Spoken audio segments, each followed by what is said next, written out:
Good morning.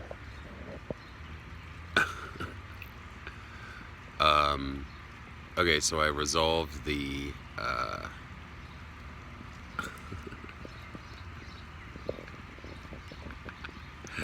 all right, I resolved uh,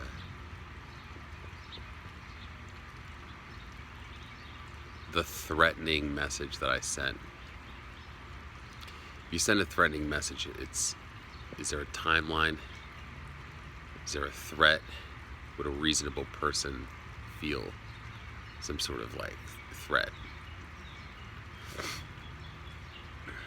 My entire fucking message is a threat to every human being. There's a timeline on my message too.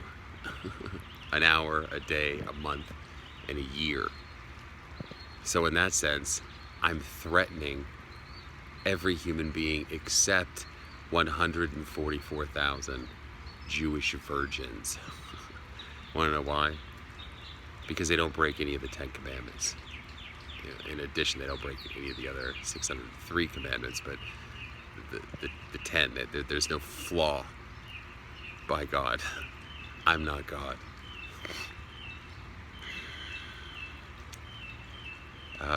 My point is this, that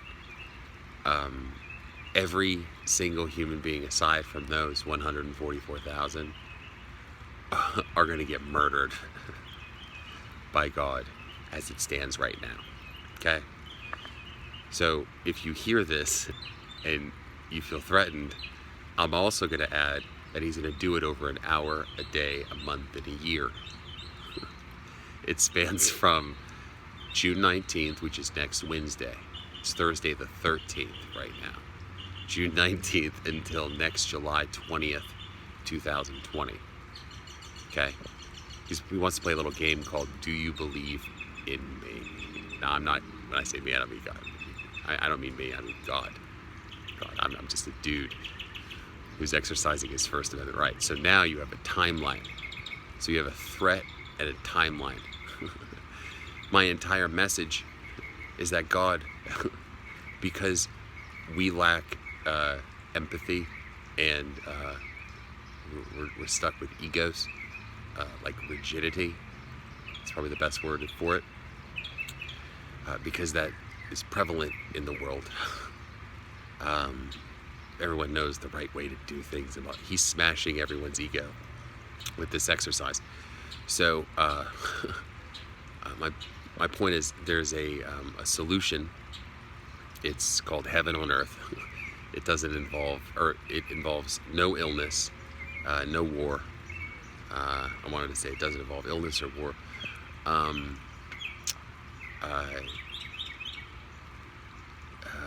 What else?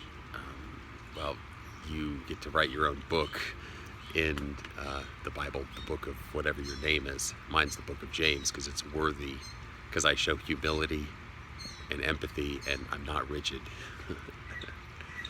I admit to sending one threatening, in this context, message to someone. There's no threat from me, it's from God. God's going to murder him and everyone else as it stands. I'm planning that he's going to do it. Okay, that's why I'm posting this fucking video, to prevent that from happening. Because if no one plans for it, it just happens. There's no intervention. You see. So anyway, so I have a First Amendment duty as I'm just following the book of Revelation. But here's the important part. When I say I'm planning to have God murder you, that oversteps in a couple areas. First, it makes it sound like I'm controlling God. I'm not. God's doing it in response. So I'm planning that he's going to do it so I can respond with saving your life. Does that make sense? We're playing chess because I acknowledge that he exists, that he's listening to this conversation, he's reading every thought in my mind, and he knows that I fucked up by sending a threatening message to someone saying, I'm planning to have God murder you. I'm planning, because of my move, for him to respond with killing everyone. But that doesn't have to happen because we can all repent. And that's what I didn't give to the guy. I didn't give him room to repent. I admitted everything I've done wrong in my life on this channel. I've included sending one threatening message to someone, following, or exercising my First Amendment, but in a way that will make him feel threatened on a timeline, just like you do after seeing this video. Sorry, it's a tough message. It's why they murdered Jesus. Where was my mind?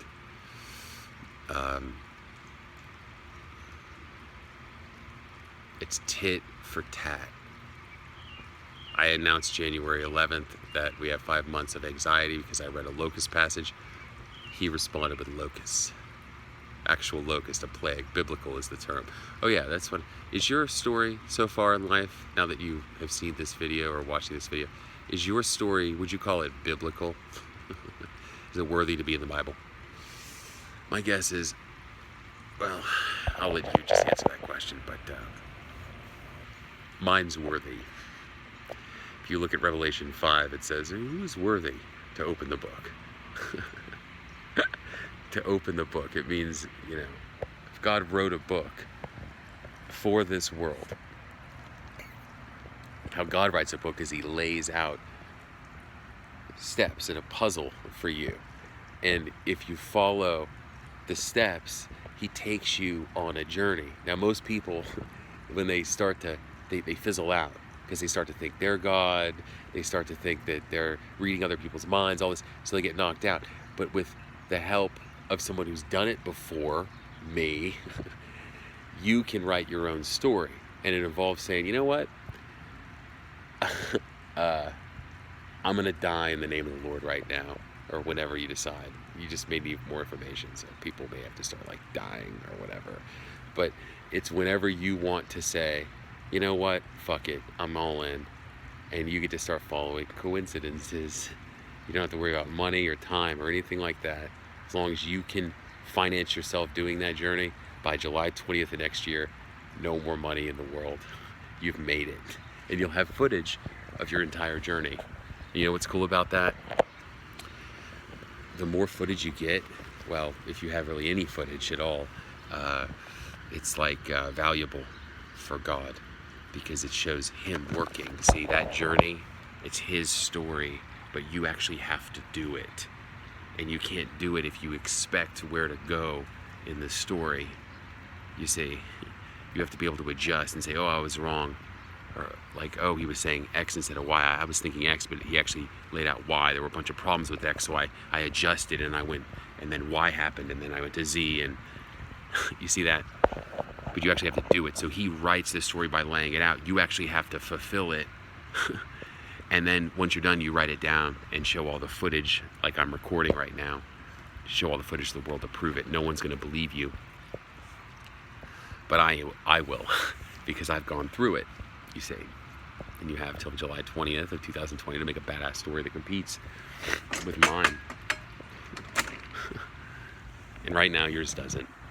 Because in your mind, your God is the right God.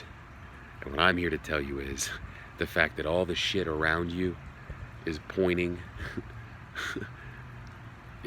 to problems, that your God doesn't exist. The God of Jacob, the one I'm looking at, does. I'm just the one guy out of 108 billion to walk this earth. I probably should say 80 or 90 billion since over the last 2,000 years. I'm the guy whose formula works, and because it works, look, there's a God, there's one God, okay? And then there's all these different formulas. You have a formula, your neighbor has a formula, I have a formula. The reason that you're seeing this now is because there is a God, and he's like, nope, that's the formula right there. And if you get what's in this guy's head in your mind, okay, then you will never have sickness. You'll never have, you'll feel euphoric. Colors will seem brighter. There'll be hope in your life. They're you feel like you're in a video game is probably the best way to say it. And because I've been on this journey for long enough, my formula I can articulate, because I'm naturally a teacher anyway, I can articulate mine when all the other people are either crazy or like they think they're God and, you know, their way's the right way. But here's the issue. The whole world is dying.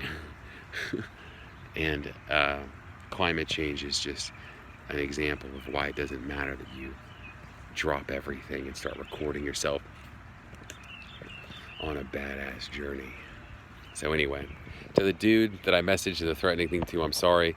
To anyone who's seen this, I'm sorry too, but it's a threatening message. There's a timeline and a threat. So just, if it were me, I would just wrap up my affairs.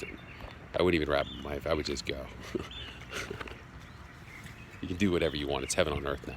Heaven on earth time.